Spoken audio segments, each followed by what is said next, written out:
welcome back to the vlog. It's Saturday, May 5th, Kentucky Derby Day. And luckily, Parks has a race book. So the game should be pretty good today with a lot of amateur players. So hopefully that holds true. Past couple of years, the games have been really good on Kentucky Derby Day and other big races. So let's try and run up a stack here and maybe we'll place a Derby bet.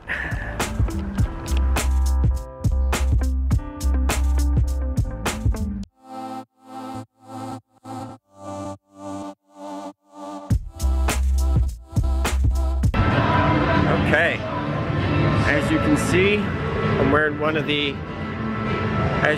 guys, I'm wearing one of the new Jakt PLO shirts. Go check them out at the link below. Pretty high quality, t-shirt feels great. Alright, so let's get into this first hand. We're five-handed, game just started, and it's limped around to the cutoff who makes it $5. I have King 7-3 with a suit on the button here. I don't think this is a good hand to raise with. It's fine to call, hoping to set or reset somebody. We are short-handed. Full game, I wouldn't play this hand. So the big blind calls and one of the limpers calls. So there's 4 players to a flop. Okay. Flop is King 8-3 with 2 hearts. And it's checked to the cutoff, the original raise of pre-flop, who bets 20. I give it a call. I could raise here, but I want to keep my range wide, disguise my hand a little bit, and if a heart peels on the turn, I can kind of slow down and gauge the hand from there. Given the board's not very connected, I think this is okay. The big blind gives it a call, and the limper folds. Turn is the 6 of diamonds, putting 2 flush draws on the board. I don't have either flush draw. Checks to the cutoff again, who bets pot for 82. I don't think I have much of a decision here, given he's only got about 150 back. I want to push out the big blind, who I think is heavily weighted towards draws, so I decide to repot. Big blind folds, and the cutoff calls. He asks if I want to run it 3 times. I tell him I don't care. He shows his hand, he has ace 8-8-9. So he's basically dead. He has no flush draws. So we run it 3 times and we hold all 3. So I win a nice pot to start this early session.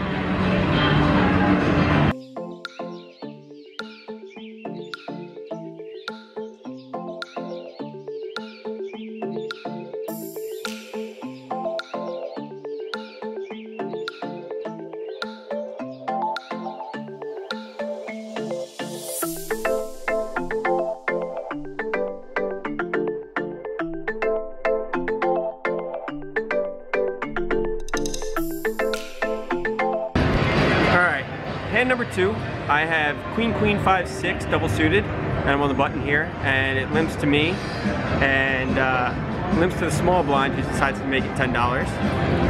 Everyone calls, and I decide to call, and the flop is okay. It's Queen Jack 10 with 2 diamonds. I don't have diamonds. Small blind checks, checks around to the cutoff, who leads for $50. I decide to call the 50, given I have top set, and I can outdraw him with some money behind. Sadly, the small blind repots all in for 200 total. The cutoff folds, and I have a decision here. It's basically a math decision. I mean, I'm pretty sure he has ace king. It is what it is, but I have all the set draws to fill up to a full house. So I give it a call for 150 more. Not much of a decision here. This player only runs it 1 time. I play with him all the time. I know he only runs it once. And the run out is clean for him. So he doubles up here, and I lose a good sized pot.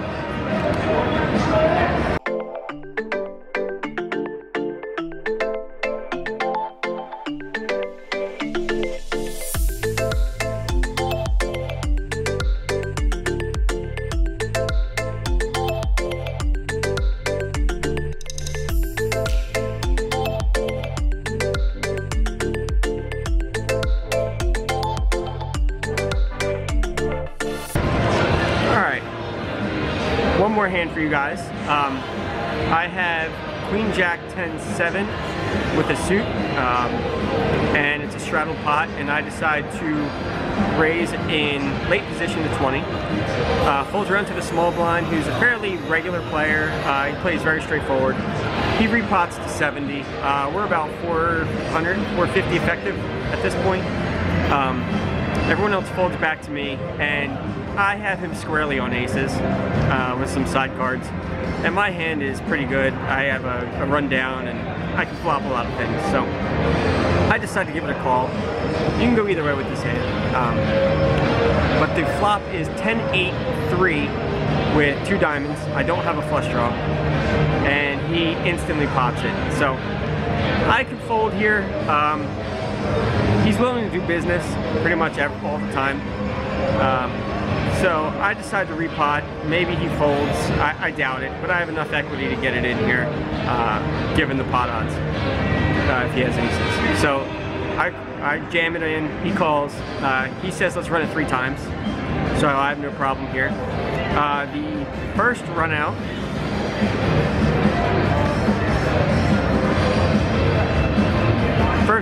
is a 3 and a 2. Not good for me. The second run out is a king and a 7, giving me 2 pair. And the third run out is Jack of diamonds, 9 of diamonds, putting 4 diamonds on the board, but gives me a straight. Turns our hands over. He has ace, ace, 3, 6, I believe, with diamonds. So he scoops 2/3 of that one. So I'm knocked down pretty big here, and I add on a couple hundred more.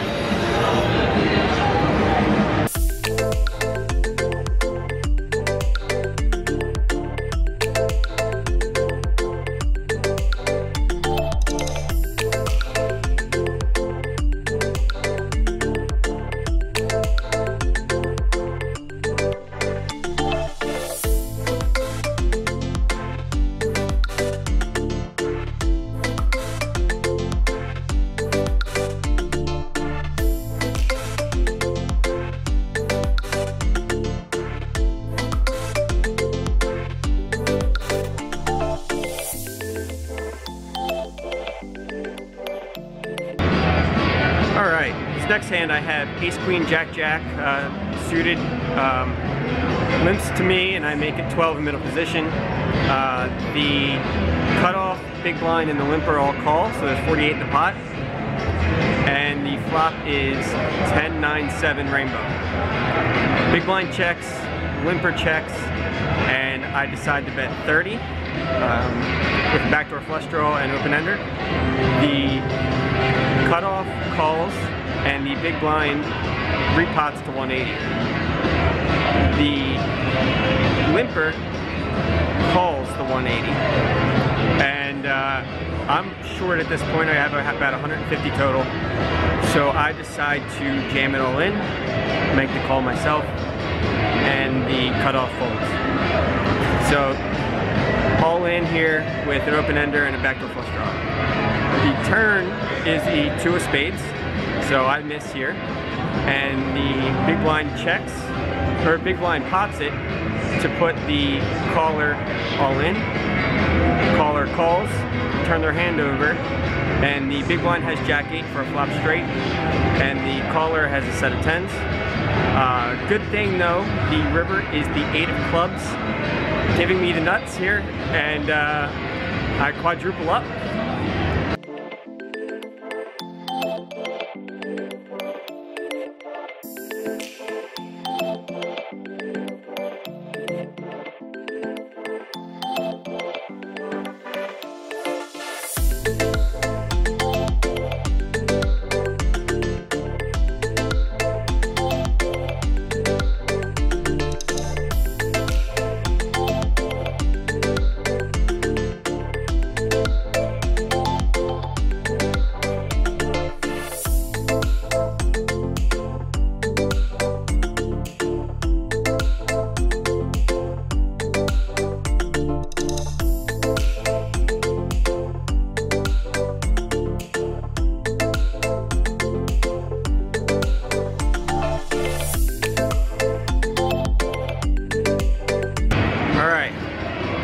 about 2 or 3 hands after that last hand. It's limped to me on the button with Queen, Queen, 10, 5 with suited to diamonds. I decided to limp it as well for $2. I can flop a set of queens is pretty much what I'm hoping for in a multi-way pot. The big blind decides to make it $10. Every limper calls, so there's 70 in the pot, and we're off to see a flop. Flop is very good for my hand. It is Queen, Jack, 5 with 2 hearts. I don't have a flush draw, but it's okay. Checks around to the cutoff, who decides to bet pot for $70. I don't have much of a decision here since I don't have a redraw. I want to force out all the draws and kind of get it up, heads up with this guy. So I decide to repot and put it for 280. Folds around to the cutoff, who really doesn't have much of a choice. He calls it off pretty quickly. He's got about 230 or so to start the hand. We run it twice, and first run out bricks off, no hearts. The second run out bricks off as well. He turns over Queen, Jack, 5, 6 with hearts. So I was really only dodging hearts there, but dodged them twice to scoop a big one here.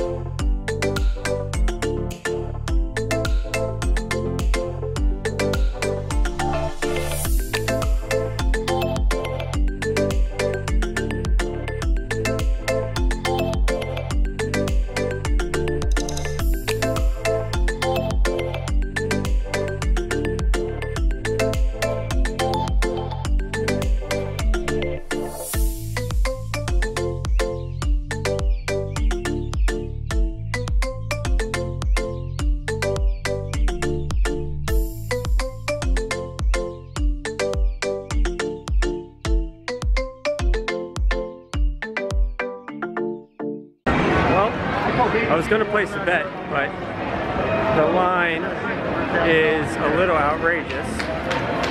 So we are going to pass on this bet. But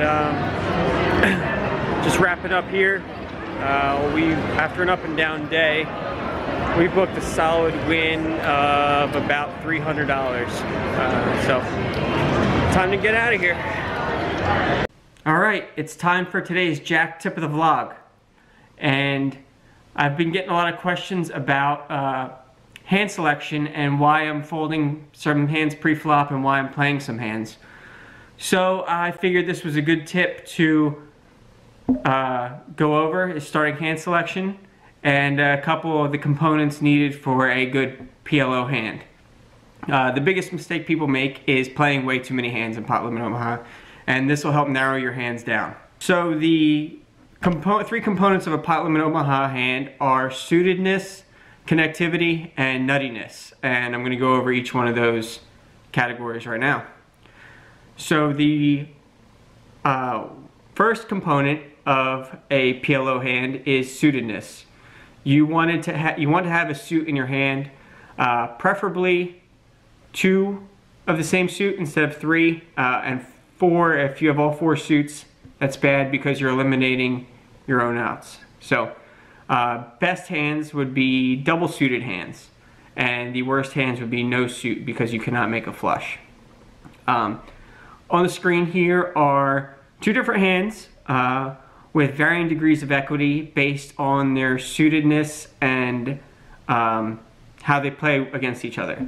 And as you can see here, when 2 hands are both double suited or unsuited, the math comes out to about the same. The first hand, the 5, 6, 7, 8 hand, is about 41 to 43% against a pair of aces, good aces here that are double suited.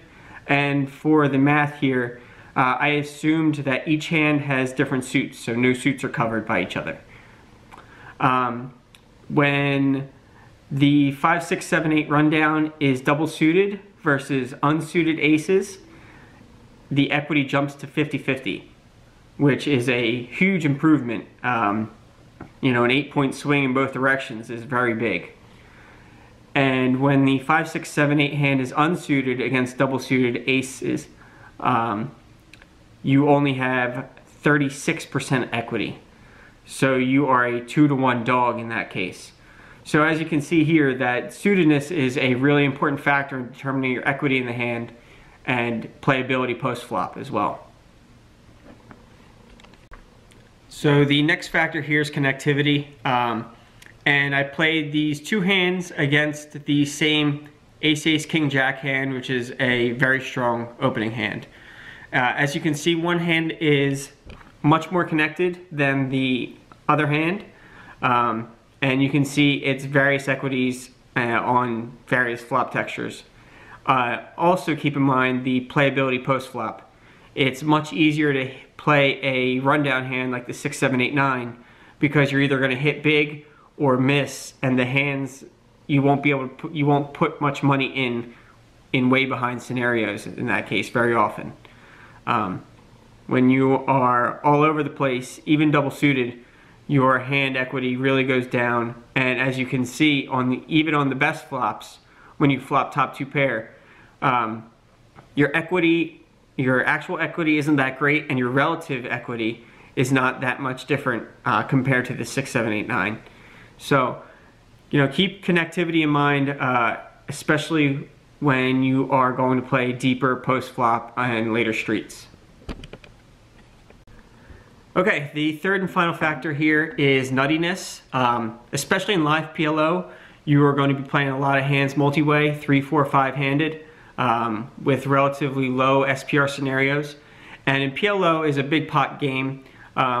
You will be stealing some on the flop and picking up medium to small size pots, but really you're going to be playing a lot of big pots when people really have no choice. Hands like sets versus flop straights, or sets with a wrap and a flush draw. Those kind of play itself. What you really want to avoid are the hands where you are completely dominated. So in this first example here, on a board of 7, 8, 9, I have a high rundown at 9, 10, Jack, Queen against a low rundown of 4, 5, 6, 7. As you can see, both hands flop straights. You would think, well, I don't have any choice but to get it in here, especially if the high rundown is playing it aggressively like they had aces. So, you get your money in and you're basically dead. In the second scenario here, the low rundown actually flopped the straight already, and the high rundown has the nut wrap, the top wrap. So in this scenario, you could see it's basically almost a coin flip, even though the hand that made the straight already has the straight already and has 2 pairs, so they have the full house backup too. So you can see how strong playing nutty hands are in this scenario. As you saw earlier in the vlog, playing big pairs as opposed to medium and small pairs, you avoid set over set scenario much more often. You could see in the first hand he raised ace 8, 8, 9 versus my ragged kings, and all the money got in on a king 8 X board. Those are the scenarios you think, hey, maybe they're unavoidable, but you can avoid those hands by avoiding playing these hands pre-flop. So that's your Jack tip of the day, and I hope it's useful, and let me know in the comments below what you think of this tip. Thanks, guys. Okay guys, that's going to wrap up today's vlog. Be sure you check out the link below, get your Jakt PLO t-shirts, tank tops, hoodies. Also, please be sure to check out the ustake.com if you want to buy a piece of me in the World Series of Poker. I appreciate all the comments so far, and I appreciate the people who have bought a piece of me. And I look forward to running up a big stack and paying you guys out in the very near future. As always, subscribe, hit the like button below. It really helps me grow the channel and reach a bigger audience. So I appreciate it.